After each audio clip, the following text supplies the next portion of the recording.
Speaker sir నాది ఒక్కటే request మీది, దయచేసి మీరు ఇక్కడ రూలింగ్ ఇస్తేనే సభ రికార్డు నుంచి తొలగిస్తున్నామంటే అది టీవీలో పేపర్లలో టెలికాస్ట్ కాదు, అదర్వైజ్ ఇబ్బంది అవుతుంది. ఇంకొక చిన్న సబ్మిషన్ సార్, మనం నార్మల్గా రోడ్ల మీద డ్రంక్ అండ్ డ్రైవ్ టెస్ట్ చేస్తాము, ఇప్పుడు అసెంబ్లీలో కూడా బయట డ్రంక్ అండ్ డ్రైవ్ టెస్ట్ చేయాల్సిన అవసరం కనబడతా ఉంది. కొంతమంది సభ్యులు పొద్దున్నే బాగా డ్రంక్ చేసి సభలోకి రావడం వల్ల వాళ్ళు ఏం మాట్లాడుతుందో సోయి లేకుండా మాట్లాడే పరిస్థితి వచ్చింది.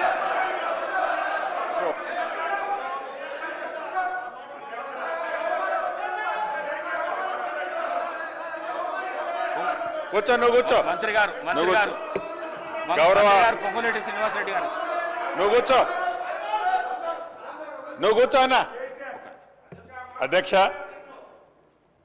ఏదైతే బాగా అనుభవజ్ఞులు, చాలా సీనియర్ మోస్ట్ మాజీ మంత్రివర్యులు హరీష్ రావు గారు ఇంతకు ముందు మాట్లాడిన వర్డ్ చాలా బాధాకరమైంది. సభకే కాదు